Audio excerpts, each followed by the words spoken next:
Good morning, and thanks for joining us for a closer look. I'm Ken Bryant, and today we have an exciting show planned for you. We're taking a closer look at some of the creative innovations that are helping the blind, deaf, and vision and hearing impaired.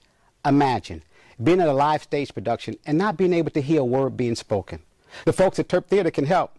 They have a unique way of interpreting live stage productions for the deaf. Here to tell us how they do it is Michelle Tocco and Dan McDougall. Thank you. Thanks for having us. You guys do some amazing work over at Teatro. Tell us how you got started.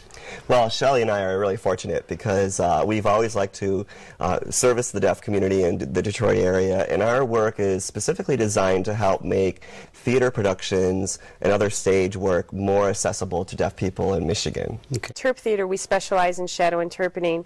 A lot of people may have seen a stage production before interpreted with interpreters off to the side while the action is happening on the stage.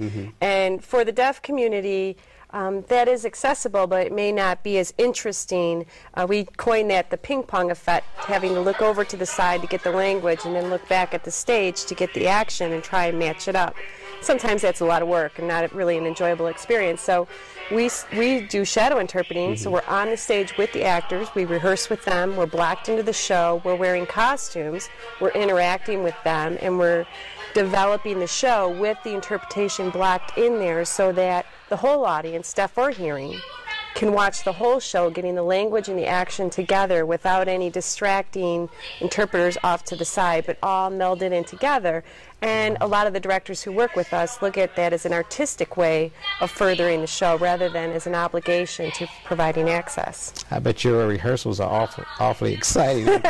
They can be pretty fun, let me tell you. And they can be long and fatiguing too, but we do have a good time working with a lot of different actors around Metro Detroit. How long does it take you to prepare? Well, typically we get the script 6 to 8 weeks before our interpreted performance, and we put in about 100 to 150 hours of rehearsal time, some of that with the actors and some of that on our own, working on the translation of the script. So there's... The show must